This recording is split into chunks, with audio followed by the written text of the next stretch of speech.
این دیار، این شهر یاوان من است، گلشن در تاجیکستان من است.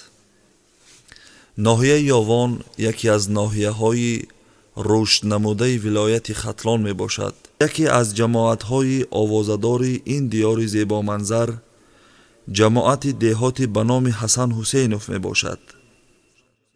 در این جماعت دهه های زیبا منظر ارزی هستی دارند که یکی از این دهه ها چشمسار نام دارد، باعث افتخارمندی و ارزنده همه ستایش و آفرین هاست.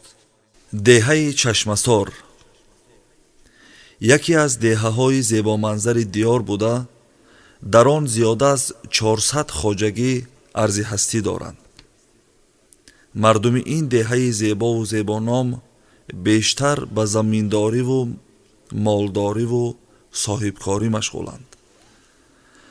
در این دهه مؤسسه تحصیلات میانه عمومی رقم 7 دارای همه امکانیت ها بوده، به خوانندگان خدمت معنوی رسانیده، با همت آموزگاران ورزیده این بارگاه تعلیم خوانندگان این مؤسسه در همه آزمون‌های مؤسسوی، ناحیوی، ولایت و جمهوری اشتراک می‌ورزند.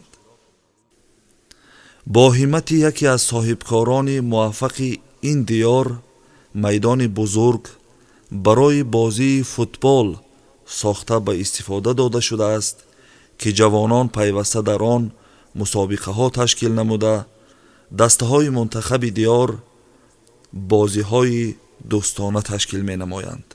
بخشیده به 35 سالگی استقلالیت دولتی جمهوری تاجیکستان، با دستگیری مقامات اجرایی حاکمیت دولتی ناحیه یاوان، صاحبکاران سخاوت پیشه و سهم محل در دهه چشمسار بنگاه طبی ساخته شده در عرفه نوروز خجستپی از جانب رئیس ولایت ختلان محترم دولتعلی سعید مورد استفاده قرار گرفت که از بنیاد گردیدن این انشاءات زمانوی خرسندی باشندگان دهه چشمسار حد و کنار ندارد. اینچنین راه میان دهه مذکور از درآمدگاه یعنی از دروازه دهه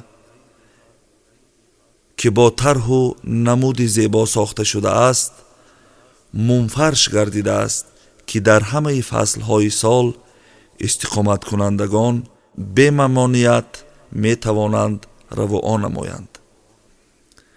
در درآمدگاه دهه چشمسار باغ زیبای با درختان میوه دهنده و آرایشی حسن دهه را 10 چند زیبا می نمایند.